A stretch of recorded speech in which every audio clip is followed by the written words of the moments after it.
Okay, we are live, or we're talking to ourselves. But regardless, welcome everybody. If you're watching live and if you're watching in replay, welcome from maybe an hour or so ago. You're going to be in for a treat.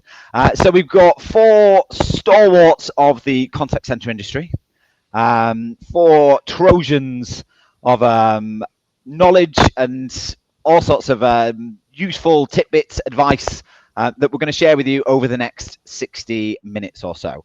But before I do that, for the people that don't know them, I'm going to let themselves introduce. But how can you not know these four people if you work in the contact center industry? So I'm going to start in my top left, which is Phil. Give yourself an intro, Phil, and then we'll move on to Chris, Julie, and then Scott. So say hello, Phil. Perfect. Cheers, Gary. Good afternoon, everyone. Yeah, I'm Phil. I'm the stalwart, I would say. I think Chris is more the Trojan. But I'm Phil at the Forum.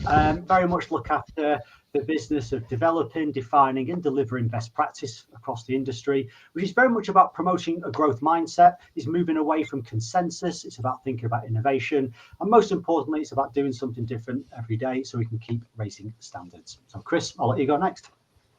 Great. Everyone, I'm Chris, Director of Learning and Innovation. I work alongside Phil and do nearly everything that Phil just said as well, just with a bit more pizzazz. Oh, and in a flashy suit as well, quite often. Brilliant. Julie, give yourself an introduction and let people know who you are. Hi everyone, I'm Julie Morges. I'm Associate Director of Marketing and Partnerships at Green Bean. So Green Bean, we recruit into the contact centre industry, and my role is very much around feeding best practice into our teams and also into our networks, and recruitment marketing into contact centres, which has not been an easy challenge over the last few years. Yeah, absolutely. It's been a roller coaster indeed. Scott, and to round off. Yeah, thank you, Gary. Scott Buddin. I manage a team of sales engineers at Calabrio for the UK and EMEA. For those that don't know me, yeah, my background is in contact center operations. So I used to work in a couple of contact centers down in the southwest. You probably pick up from the accent. I'm down in Bristol, and I kind of moved to the dark side in 2015 and started to work for different technology providers, but yeah, hugely passionate about workforce engagement management, what it can do for agent and customer experiences. Brilliant. Thank you very much. And for those that don't know me, I am Gary Golney. I'm the host. As Scott said, I think Scott used the word charismatic host of the contact center network. So I'm gonna take that, the charismatic host. In fact, I might even change it on my LinkedIn. But yeah, I host this network, which we've been doing now for the last 4 years, and I'm also the founder of Fab Solutions, which stands for Forensic About Business, and we are a contact center consultancy and support all of the types of people that Phil, Chris, Julie, and Scott have just talked about. So we'll jump into the topic that we've got today. So we're looking very, I suppose we've got a lot to tackle, and I've probably bitten off more than we can chew, but we are going to attempt to talk about workforce management, employee onboarding, and technology. And I think all of those aspects play a part in workforce optimization and workforce management.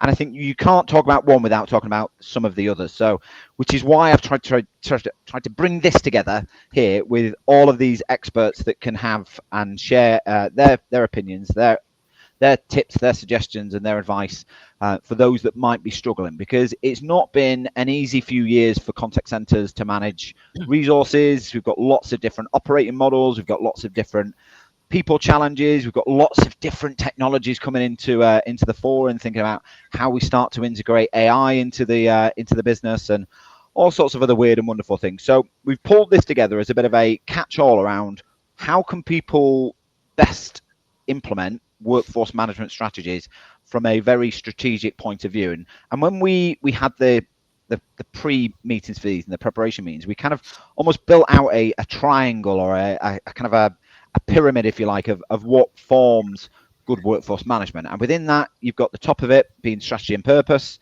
You've got one side being people and culture, and then you've got the other side being technology, data, and insights. And I think all of those things, when we pull them together in a very clear strategic lens, will help us have a much more efficient, much more effective and a much more engaged workforce. So we're going to dive into some of the different topics today as we go through it.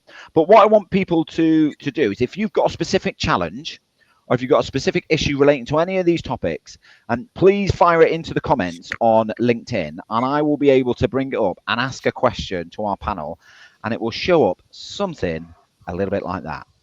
So if you've got a specific question for one of the panelists, or if you've got your own thoughts as we start to go through some of the topics, please fire it into the comments, and we can share it, and we can start to kind of bring some of your challenges with some answers. It's almost like an interactive panel style format. So first question I've got links to the topic that where we're kind of going in that strategy and purpose piece around how do we optimize the workforce in the contact center. And I'm interested to come to Phil and Chris first with this, and think about the strategy and purpose. And when contact centers are considering the strategic direction of their centers, what would you say are some of the most important considerations when it comes to resource planning and workforce optimization? So I'll start with you, Phil, and then Chris, feel free to jump in and chime as well. And then if any other panel have got any views, we can eat that as well. So what's your thoughts, Phil? Perfect. Cheers, Gary. Yeah, the most important thing is about joining the dots together, because the biggest problem is when you've got lots of misaligned opinions, ideas and strategies, and no one really knows what they're doing. People tend to go into an administration role, completing processes, completing tasks without the understanding of what they're trying to actually achieve. Everyone loses their own focus. Whereas the best in class organizations clearly understand why they're doing what they're doing. They'll understand that 3, 4, 5 and the future horizon, but they'll understand what they need to do right now and understand their role. So again, most organizations will have a strategy, which in turn gives them an operating model. Out of that, and the first step to optimize workforce management is having a budget that can afford to deliver your operating model. Because if you can't, realign your operating model. Off the back of that, it's about setting the right targets. And you've got to be really careful there around target typology and what are the different types of targets and what you're trying to actually achieve, not what your opinion of that target is. Out of that becomes the suite of diagnostic measures, which helps you to drive performance, drive understanding, and ultimately drive improvement. Then you can create the right amount of flexibility and carefully use that word flexibility, because it means something different to everyone. So don't just say we're flexible, because to someone you might not be. So you've got to make that bespoke and make it personalized, setting the right guardrails so people understand what they can and what they can't do. And then your on the day performance or in month sort of teams are often delivering something subtly different to what the ultimate strategy is, but actually what they're delivering right now needs to be leading towards the future. Most importantly, no one is an administrator. At the very least, you are an analyst. You're drawing out understanding of what's happened. So therefore, how can we shape the future of what's going to happen next? So that's, in a nutshell, I think what we're trying to cover off today. But I'll let Chris just sort of build upon some of those key points.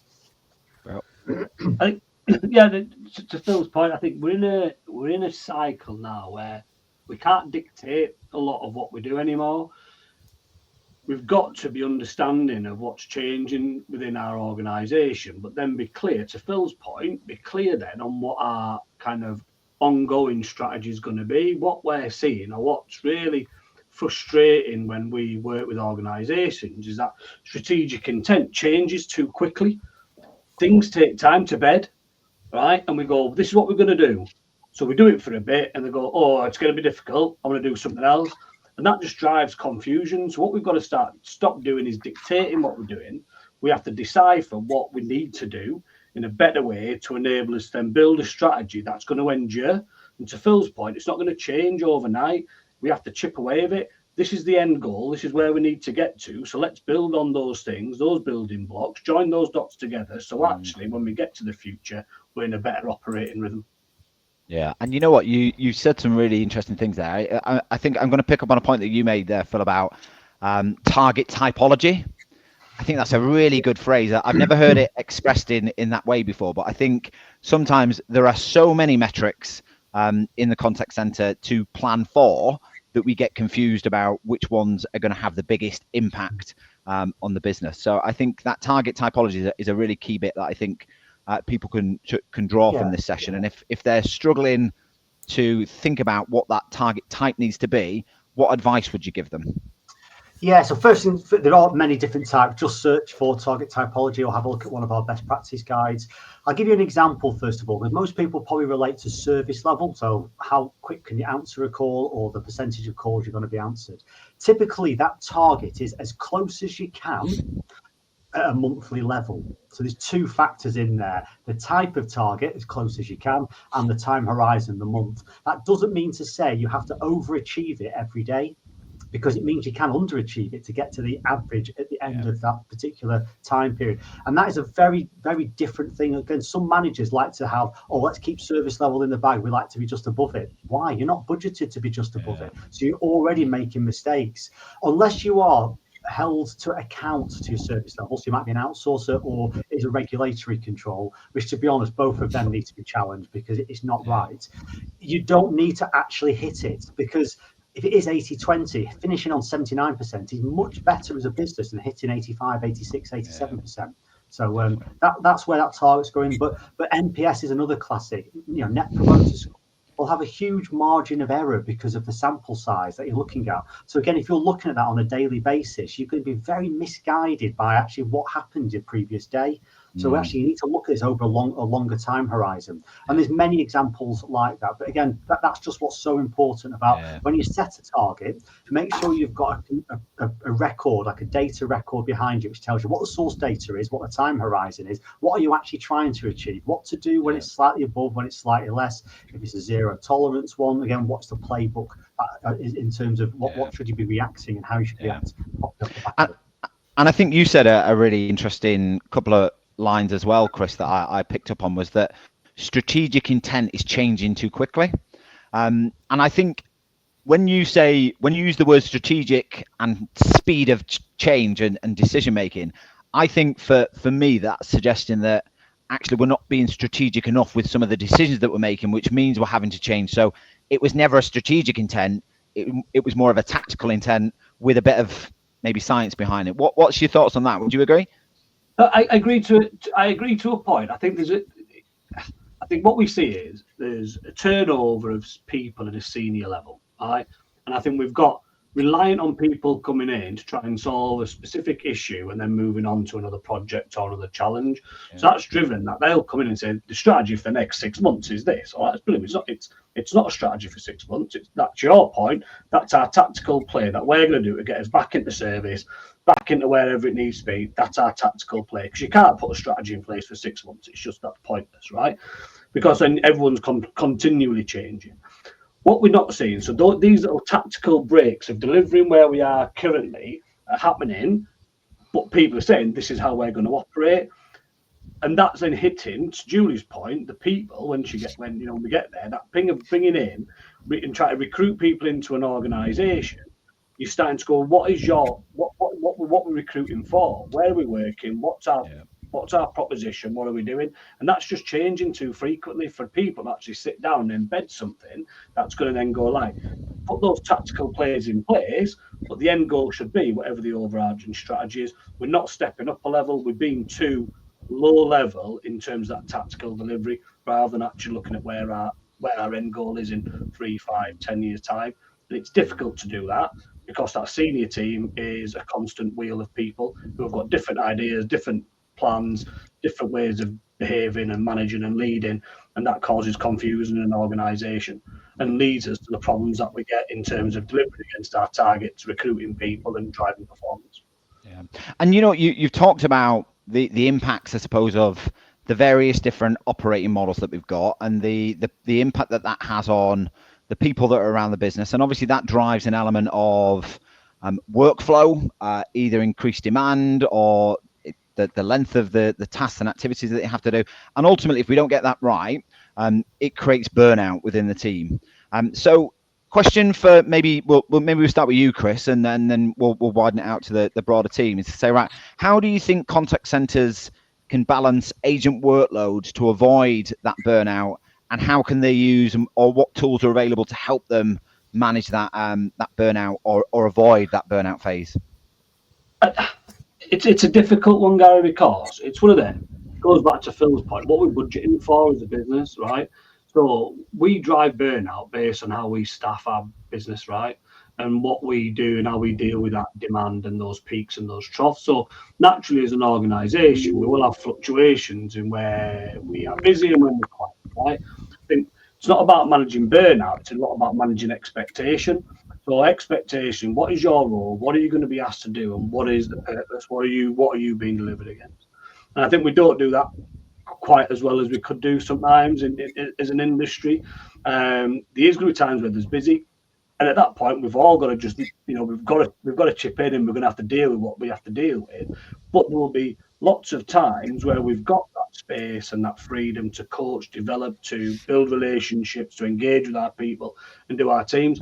I just think the expectation setting's not where it needs to be. Yeah. I think if we are rich now with technology that can support the way we deliver work to people, it doesn't have to be constant all the time. It doesn't have to be a constant on flow of angry people. It doesn't have to be, but we're still seeing people deal with demand in that way instead of going, actually, no, let's understand, go back to that, let's decipher what our people are feeling like at this moment in time and how can we adjust it. To Phil's point on budget, if we're budgeting for a service, we sat down with someone last year and I remember them going, this is my budget for this year, this one, and I went, you're never going to hit it. At that point then, what decision do you make? You're never going to hit it. So you're running a risk there of going, we're just going to put a load of pressure on people and we're going to upset everybody. That'll cause attrition, it'll cause sickness, it'll cause whatever. So actually the adjustment needs to be, what can we actually deliver against and still support our people at the same time? And we don't think about it in that way. We think about that top level metric and we've got to hit a service level. Rather than going, no, we have to support our people. Definitely. And I think there's a couple of points that you've made there, and I just want to bring Julie and Scott in, because I know, Julie, you're going to talk about some of the onboarding issues, but I'm just keen to get your views on what the contact center recruitment market is hearing from that kind of burnout phase. And then, Scott, I just want to then pivot a little bit onto the point that Chris made around technology. So, Julie, when you're listening to, I suppose, reasons why people are leaving and to the points that Chris made around managing expectation and avoiding burnout, are you seeing some of that in some of the conversations that you're having with clients around people and attrition reasons? I think one of the biggest drivers for attrition that we're seeing coming through is common throughout is that people don't think it's the job they thought it was coming in. They're not expecting that level and the energy or the pace or the stress and coming to the burnout phase. The expectations throughout the recruitment and onboarding period necessarily haven't been realistic as to what the role actually is. So I think there's a couple of things here to look at is how we manage the process of bringing people into the contact center, and managing their expectations and giving them the reality of the role and also what we expect on our agents. Yeah, I think we can sugarcoat it sometimes in induction so that people aren't too phased, but then when they actually hit the ground running on the first or second or third week of the out of induction, they're just then like deers in headlights, aren't they? Yeah, absolutely. And it's so damaging for the industry. Yeah, 100%. Scott, just picking up on the point that Chris made around tools and technology and how that can be used to support on that. What are you seeing as some of the kind of the key tools that are helping managing, I suppose, agent expectations and agent burnout and agent feelings, etc.? Yeah, certainly. I think workforce management and the wider sort of workforce engagement management suite of applications that are available to our contact centers today can make a huge difference. It was quite interesting, actually. I was at a conference on Tuesday, just to tie this in a little bit to the point that you and Julie were making there and around attrition. Oh, Scott, are we losing you?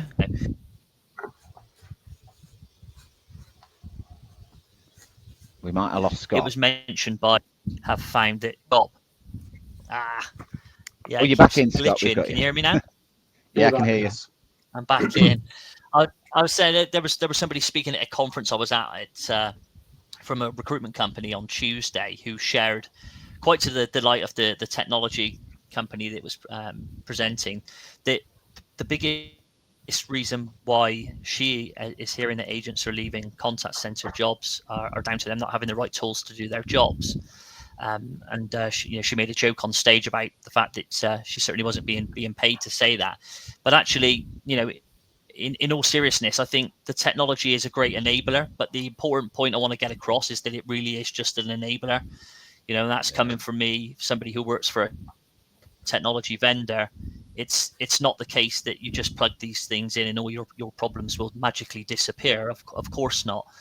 But actually, when we're trying to avoid agent burnout, I think first and foremost, it's really important that we get the plans right in the first place. So, a workforce management solution, if it's used in the right way, if it's well adopted, if you're using a technology where you can start to evolve perhaps the way that you're working, you can really start to see some benefits. We can stop ourselves from, creating these hostile working environments for our people by ultimately getting the plans right in the first place. Good, accurate forecasting with good, meaningful data coming into our WFM solution. We can do a terrific job in identifying exactly what those demands will look like across the various channels that come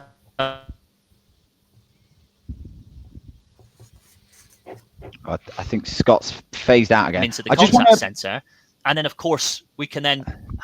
I keep losing you, sorry. You're back in, Scott. Can you hear me back again? Yeah. You're back.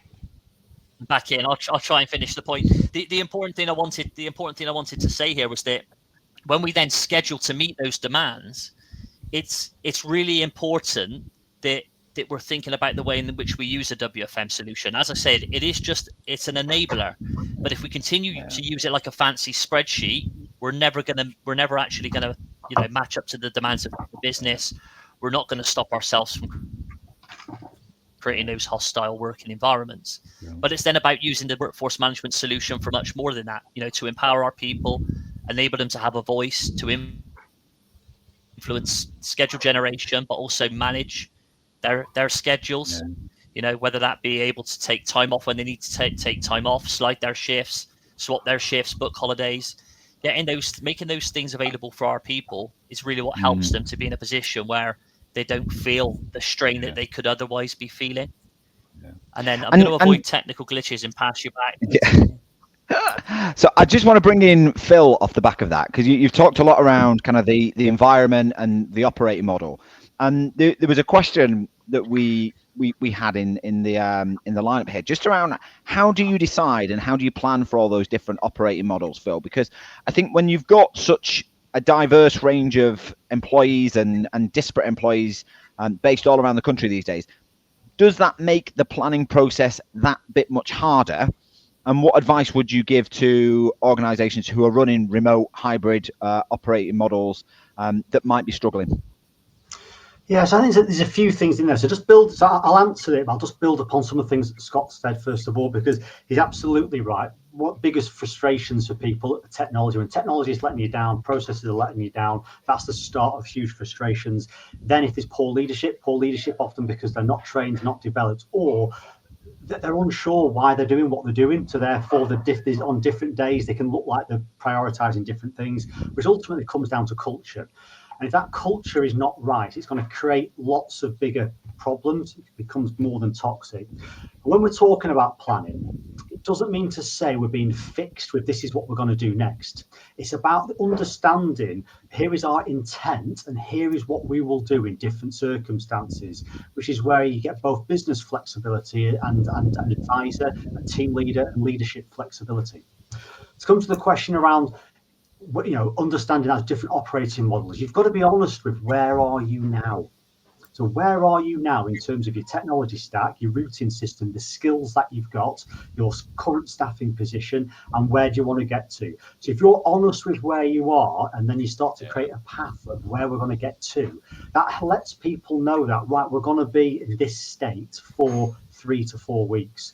We then might get some help because there's more induction. We will then get some additional development time, we'll get some initial downtime. Then the new tech's going to come in and take people on that journey, because what needs to happen is people need to be ready for change all the time. They've got to be ready to adapt for what's next.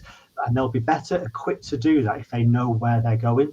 And that is they're having the right support at the right time. So coming back to that sort of planning cycle, it's been able to distinguish between that sort of current 12-month budget, but actually where are we now to how we get to that budget? And that's the differences. So anyone who's really struggling right now, it's just about sitting down, having an honest conversation about where are we against some of those key assumptions that went into the budget and the operating model, to really highlight what are the differences of where you are, because that will change the dynamic of conversations and meetings. Instead of focusing on your forecast is wrong and that number is wrong, which is not healthy for anything. The forecast won't be right in terms of the exact number, but is it in the right ballpark? Is it in the right direction to help us get to those things? So again, it comes back to that culture. But again, when we're often in an environment whereby leaders don't want to say, I don't know the answer to that, too often leaders think they have to know all the answers, and that in itself creates a really bad environment. But again, which is not helpful for the advisor.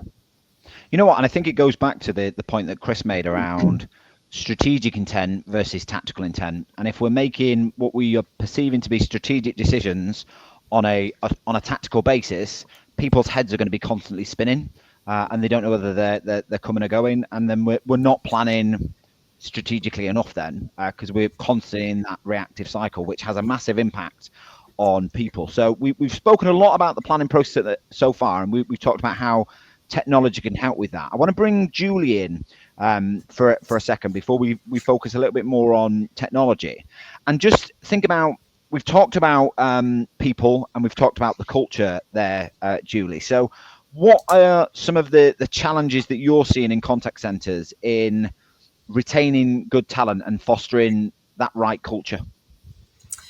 Yeah, I think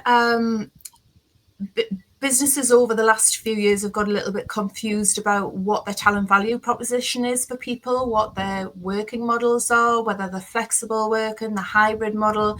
It's all got a little bit messy, and we're changing our minds and expecting people just to adapt to those changes. So I think that the lack of flexibility in working styles, people got used to being able to go to certain gym classes, or they all got dogs in COVID. But we've decided, a lot of the businesses have now decided, we want everyone back in the office, but we want to bring our people back in. And they've gone through that journey for about 2 or 3 years now, and it's hard to change them back. That's become their new reality. So I think the lack of flexibility in working styles, being able to give people that life back again, balanced with forcing people back into the office. And I think that's absolutely fine. You just need to be clear about what your proposition is for your people, and it's hard to change your mind and get people to come along on the journey. So that is a huge challenge that we're seeing, is people unclear with their proposition of, are we in the office, are we hybrid, or are we flexible, and what do you mean by flexible? Because flexible, like somebody mentioned earlier, is flexible is different, means different things to different people. So, I think in terms of operating models with shift bases, so we're not flexible to accommodate, if we're bringing in part-time people, to accommodate for them, return us to work, they've got care and responsibilities, but we're expecting them to come in for training full-time. So I think it's just this whole flexibility thing we need to have a look at and see what flexibility actually means for your people, but what it means for your organisation within the restraints of what you can do. I also think around the lack of career pathways and support, some organisations have got fantastic evidence of progressing people throughout into different areas in the business, moving on. But what about the frontline advisors that are happy being frontline advisors but still want to progress? What does that look like within their role? How do we develop those people and their skills to be the best that they possibly can be? Because we do still need people on the front line, and we want to retain those people, but what does good look like for them? What does development mean for them? They don't all want to be a team manager or all want to move into other areas of the business. So I think we've missed a little bit of a gap in terms of that. What does that look like? What do your people tell you that they're looking for? So that's just some of the challenges. I think it's around identifying what it's like to work for your organisation, what you want to be known for, and building that talent value proposition around that is what's in it for your people. And you know what, I'm going to stick with you here, Julie, because I think you're talking about the things that I think directly impact that planning engine. And I think when we're not clear on what the value proposition is or the talent value proposition and what the internal employee life cycle looks like, it starts to manifest itself in ways where people they disengage, they vote with their feet, and perhaps they leave, or they become a little bit toxic, and they don't necessarily give their all, and that discretionary effort just falls out the window. But generally, it impacts a number of different aspects around the employee cycle, ultimately being potentially they might leave and they might attrite for the wrong reasons rather than positive attrition into other areas because of the things that you've said around career development. So if you were looking at designing, I suppose, a successful onboarding program that might help reduce those attrition levels, which in turn helps increase people's speed to competence, increases their confidence levels, their efficiency levels, and makes them more productive as a result, what would some of the things that operational leaders in the contact center need to think about when building out those onboarding programs? I think it goes back to, I think it was Phil and Chris mentioned before about the silos, and not having your recruitment teams as a silo of a separate part of the business. They need to be involved with your resource planning, with your operational leaders, with your team leaders. Break down those silos, because it's not just one person. It's not just recruitment's problem. It's everybody's problem. Are we bringing people in and giving them the right message? Or are we giving people what they want? Because just like if there's a problem with a customer and the customer cycle, we'll ask the front line and, we ask customers what they want. Are we doing enough for our people to be able to feed that back into the whole ecosystem? And, our future talent is also our customer pool. So it's almost like applying the principles that we apply to all of the customer insight and analysis that we do, but to the whole recruitment and onboarding process and the employee life cycle. So it's looking at it through the same analytical lens that I don't think we often do. We look at recruitment as a reactive, tactical intent as opposed to strategic intent. Yeah. So I think if we took it in, looked at a blank piece of paper and looked at what the good employee life cycle would look like, an onboarding journey, it would look very different to how we've got it now. Yeah. And I think there's a whole piece around from the moment of offer to the moment that they set foot in the door is what are we doing to pre-board those people and immerse them in your culture before they even start. So how soon are they having a conversation with their prospective team manager? Do they even know who their line manager is going to be on day one? And do they know what the induction program is going to look like? And have they got enough access to the live action stuff that's happening in the contact center to get them more immersed into it before it starts? And I think go on, sorry, no, carry on, Gary. No, I was just going to say because obviously you're part of Green Bean as an RPO. How does that strategy differ, do you think, when you are outsourcing your recruitment versus when you're doing it internally? Does it need to change, or do you see it being different? A true RPO, it shouldn't be any different, because a true RPO acts as your internal recruitment team. So the candidate journey and the employee life cycle should be exactly the same, whether you're working for the brand or whether you're outsourced, just as outsourcing would be on behalf of a client. Nobody would know that an outsourcer was delivering the customer service on behalf of, say, John Lewis or, one of the big brands. And a true RPO should look exactly the same.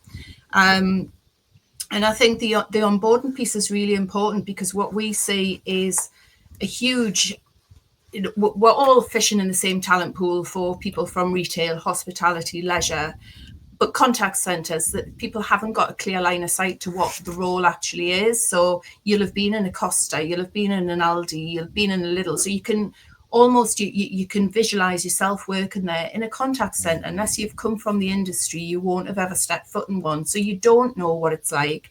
You're just being told what recruitment are telling you, but have recruitment actually ever worked in the contact center to really know, or are they embedded with the team managers to know what you're dealing with on a daily basis? And I guess that's the kind of insight that an RPO can bring to the recruitment process.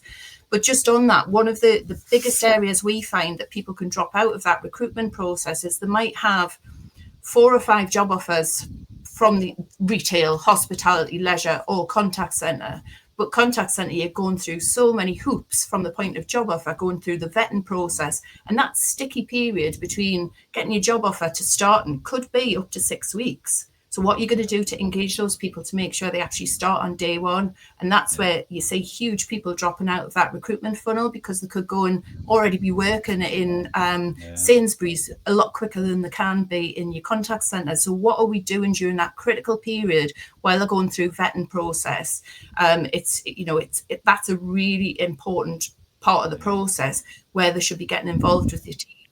We've recently developed a program alongside with the forum using the concept of learnboarding. So it's taken that pre-boarding and onboarding difference, a little bit further, and we call it learnboarding. And it's where we are actually taking them through the history of contact centres and what to expect and how to manage themselves during that phase before they actually start on day one, so that they don't get that job shock on day one of thinking, oh my God, I didn't realise I'm going to have somebody watching what I'm doing every minute, or, they'll say there's criticism, whereas this learnboarding programme will say to them, this is the reasons why you're going to be coached. This is the reasons why we're looking at quality. This is what's important to the customer. And it brings it back to getting them to understand the clear line of sight of customers. So we feel that's really important. And the early indicators for the programme we've seen has definitely reduced early attrition, and it's made advisors more confident on day one.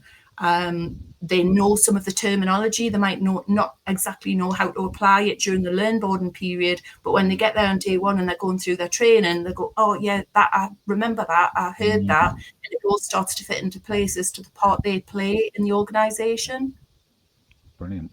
Phil, I'm going to pull you into this part because it kind of builds on what Julie was saying there. And I think in the research that I read today from Martin and Scott and Calabrio, he was saying that of the 500 or so agents that he'd sampled, their average tenure was about 2 years.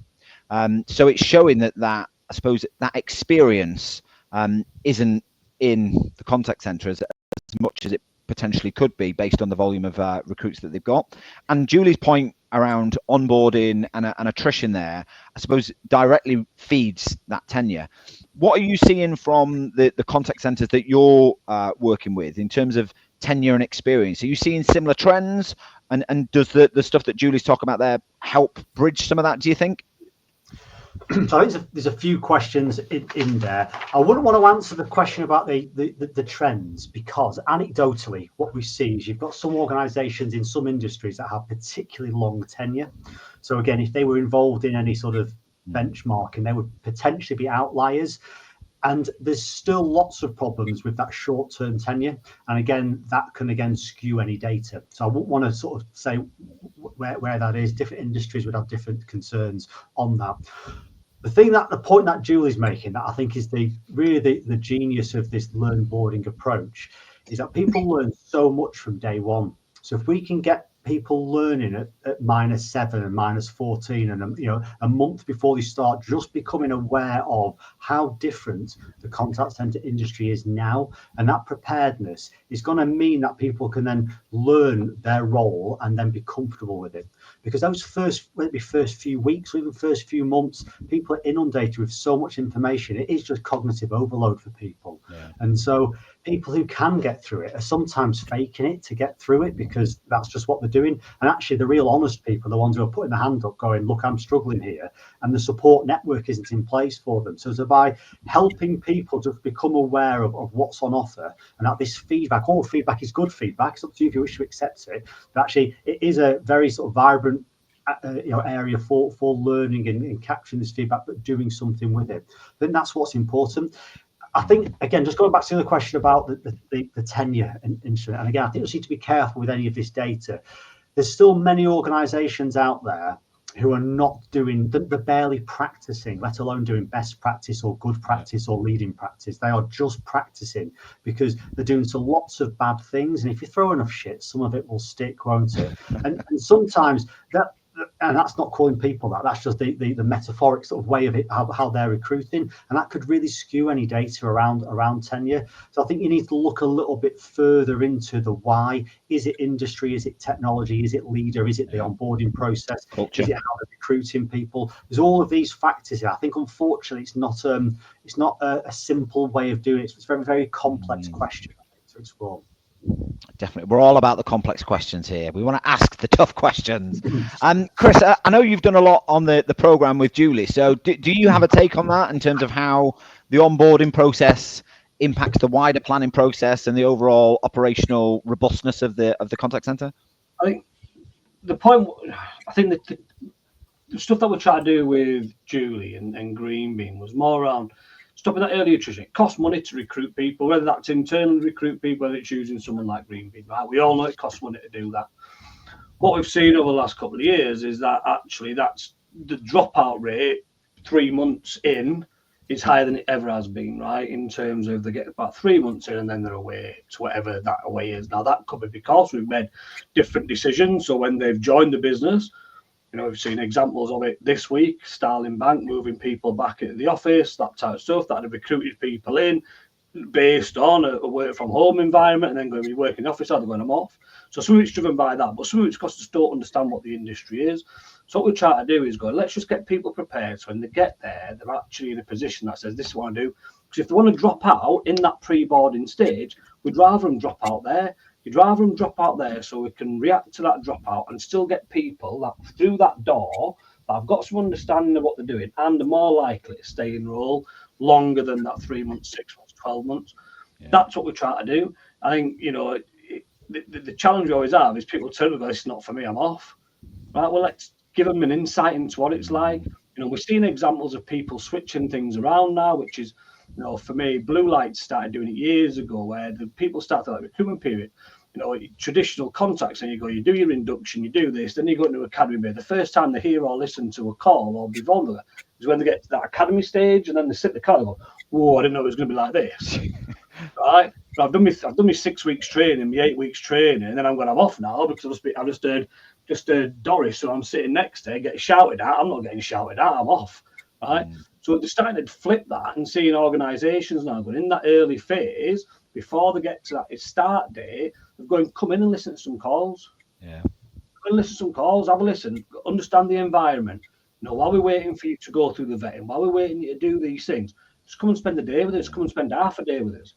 Meet your team, meet the environment. We're starting to see more people do that because then if they go, you know what, actually, that's not for me, let's do that before we get them to sign up on day one. And, you know, one of the things that I used to do when I was recruiting internally for external staff is they'd come in and they'd spend the first half an hour plugged into an agent, having listened to call before they actually have the interview, just to give them some context as to what are the types of calls that they listen to.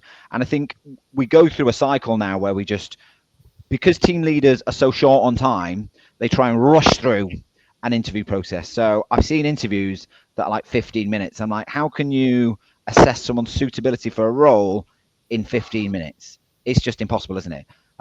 So I think that whole recruitment and onboarding cycle is so key. But the crux of it, as I suppose, is we need to get a really motivated and engaged team that starts from day one and then stays with us. And Scott, I'm going to come to you here just around how perhaps technology might be able to help us solve some of that. So if I was to ask you how you see technology enhancing the agent engagement and satisfaction in the contact center environment, what are the types of things that you're seeing from a technology point of view bridge that engagement gap? I'll let you find the mute button. Yeah, find that mute button, Scott. This is 5 years almost nearly after COVID, Scott. You need to find it. I'm a little under the weather. I forgot I hit it. I keep coughing. So, yeah, no, there's absolutely tons, right? So from an engagement point of view, I mean, absolutely. When we think about workforce management, you know, all the kind of self-service capabilities that we have now, and I touched on some of the things earlier. You know, the fact that we can empower our employees to, you know, have a say in the generation of their schedules. You know, not just kind of when they want to work, but actually what they want to work on and perhaps from where. And then also being able to kind of work with those schedules that are already published. So, is there that opportunity for them to move a break, move a lunch, swap a shift, slide it, book leave, all those types of things. And not just, through an agent desktop when they're in the office, but at all times, via mobile device when they're on the move. But then we've also got, other parts of the workforce engagement management suite, like, automated quality management and analytics, which are giving us fantastic insights across 100% of the interactions, to the point that Julie and Chris, Phil, were making before about preparing agents for contact center life. I really love that point. I was thinking about, somebody who's not ever been in a contact center before, for the first time to sort of become aware of a real-time adherence screen, could very much be perceived as, oh my gosh, like the Matrix. Yeah, I didn't realize I was under 24-hour watch. When I come into the contact center, they can see what I'm doing at all times. Oh, wow. And every single one of my conversations are being analyzed. I'm really under scrutiny here. But of course, actually, it's making sure that they understand why those technologies are there, so that we can support our people better, so that we can give them those opportunities to develop, and that we can nurture those people in the right ways, target them with the specific coaching and training, personalize it to their needs, because ultimately that's what analytics is going to do for us, right? That's what automated quality is doing for us, is identifying the areas where we can make improvements so that we can make the right interventions to improve agent experiences as well as customer experiences. So it's incredibly important.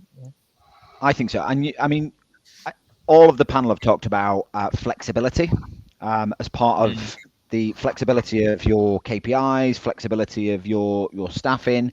How are you seeing that flexibility being used by agents, and how can agents feel like they've got more flexibility and less, I suppose, rigidity in scheduling, in all of the stuff that you've just talked about around how we can start to improve that workforce engagement topic? Yeah, I mean, from a flexibility point of view, as I say, it's whether you're, enabling them to declare availability, and their availability might change, right? People's life, needs, their own requirements may change. Yes, they may have that set class that they love, as Julie referred to, which they want to declare their availability around, or it might be that actually opportunities to spend time, with loved ones, with other sort of friends and family members, and that could vary. Maybe their availability differs, sort of one schedule period to another, if you like. So having that flexibility to declare different availability for different periods, or enter things like preferences for when they choose to work, what they choose to work on, is incredibly important. There are other ways, of course, that workforce management solutions like Calabria are offering now, like shift bidding or sort of availability points, but lots of different ways in which ultimately they can have a say in terms of when they're being scheduled, and then whether an organization is scheduling breaks but giving them the opportunity to slide them, to move them, which could be with or without staffing checks, or whether you're going total kind of freedom breaks. There's definitely different approaches there, but ultimately lots and lots of things that we can do to give agents that flexibility. It's been a big thing, and we, you talked about the voice of the agent report. There's certainly lots in there where you'll hear about the importance of some of these things to our agents. In fact, one of the pages near the bottom of that report shows some of the kind of recommendations that we're giving off the back of the work that we did on this. The mention frequency, it highlights some of the things that were most mentioned by agents. And all of these things that we're talking about here, greater transparency in holiday availability, flexible scheduling, these were the ones that had the kind of high mentions within the survey that we did, and that really came as no major shock to us, really, Gary. And you know what? I think when you start to kind of piece all this together, and I think we'll still have people that are watching today who are doing planning on a spreadsheet. And are doing scenario models in Excel and trying to kind of use all sorts of whizzy macros. And if those people watching here would say, right, actually thinking about it, it sounds like workforce management is a tool that is worthwhile investing in. And this isn't to plug products or anything, but I want to understand what considerations should an operational manager who's thinking about investing and implementing workforce management technology, what are some of the maybe the considerations and the challenges that they might face that they need to consider when thinking about moving from Excel into a technology or systemized solution? I'll aim that to Scott. Yeah, I'll aim that to Scott. And then for the rest of the panel, if you've got any clients that have overcome some of those challenges, it'd be awesome to hear. So, Scott, what's your view? Sure. So I think, from my point of view, it's really we need to really clearly understand, what our requirements are and what we need that workforce management solution to do. Sort of tying it back into some of the points that Phil started with at the end, at the top of the hour, around, actually thinking about how we can tie in what we're doing to those strategic goals. What does that target operating model look like? How do we need to resource our people? How are we going to be able to plan for those resources? Can our workforce management solution that we're thinking of investing in support the way in which we want to work? And importantly, both now and in the future. So I talked earlier around, a workforce management solution really shouldn't be used like a fancy Excel spreadsheet. Now, absolutely, when we first introduce a workforce management solution, typically we're needing to mirror the way that we work today and support those processes that we have in place. But it's really important that we understand where we want to get to and understand whether our workforce management solution can help us to get there. What I would also say on top of that is that it's imperative that we take the people on the journey with us. So we shouldn't just be thinking about what the workforce management solution can do for our bottom line and what the ROI looks like. And of course, that's important. We understand where that ROI is going to come from. But also, it's really important that we understand how a workforce management solution is going to improve the day-to-day life of our people, the experiences that our agents have, our team leaders, our more senior personas. How is it actually going to improve the experience for them? And here's a spoiler alert. The two are linked, right? Because if you do not do those things, then fundamentally you're going to end up missing out on some of the ROI. And that's something that I hear personally from others in the industry. I'd love to say nobody using Calabria, but certainly people out there that have got workforce management solutions where maybe they've not got the results that they were hoping to get. Some of that has come down to very poor adoption. And ultimately, I think that comes somewhat from not doing the homework up front to understand what it is that we need it to do, not just from a planning perspective, but also for those experiences of the end users. But I always feel really encouraged and really proud to see so many organizations now wanting to have those conversations. What I would share personally is that, having been doing this for a little while now, it used to be when I would jump on with an organization and bring to life what we can do with workforce management, what they wanted to see straight off the bat was show me how you forecast, show me how you schedule. Now, more and more organizations are saying to me, Scott, what we really want to focus on is what does this look like for our people? How is it going to improve their day-to-day life? How is it going to help them manage their work-life balance, have that flexibility that we were talking about, give that visibility, surface those insights from all the data that the workforce management solution presents? How obvious do we make it to our people around where the areas are that are needed for coaching and training and developing those people? Yeah. And I think that's a really interesting point. And I could see, Phil, you nodding furiously at a lot of what Scott was saying there. So what were some of the parts that resonated most for you in that small pitch from Scott? Yeah, no, Scott was just describing what should happen. Too often, even regardless of what type of technology, WFM or anything, people try and replicate what they're already doing in this new system. And the whole point is to do something different. Yeah. And that's why you need to think. If you bring in workforce management system, it is much better than doing it in an Excel spreadsheet, but it's different to an Excel spreadsheet. They can still work well together and they can still play a part, but it's doing something different. That means your data sources, your data, the way you read data, your targets, all these things will be different. So don't go looking for those differences, going, well, it's not as good a forecast as Excel. Well, it might not know the information yet. You will know more information. But don't compare it. Think about what it is trying to do for you. And you've got to embrace that change to move forward. Data is going to play increasingly large part of the future, because more data points we have, the more understanding we can have of what is actually going on. That's not about removing that gut feel and experience. It's about enhancing those gut feel and experiences by backing it up with both the quantifiable data points along with the qualitative sides of the feelings and emotions. So it can only be better. So it's really important to remember we're doing something different. So just ensure you understand that setup, understand the configurations, understand these new data points, understand the new directions, understand what new looks like. So therefore you're comparing your new world against where you'd like to be, not a new piece of technology against where you used to be, because that's not good for anyone. No. Yeah, it's transformation, isn't it? Harry, can I just add one point to that? Because it's really, I think it's super important. It ties in really nicely with what Phil just said. What my advice to anybody when you're looking at a workforce management solution, whether it's Calabrio or whether it's anyone else, my advice to you is to, really make sure that you ask some questions around what happens once the technology is in. Because what I hate to hear about are those stories where organizations are provided with something like a workforce management solution, and then they're never hearing from that technology vendor or the partner that they purchased it through ever again.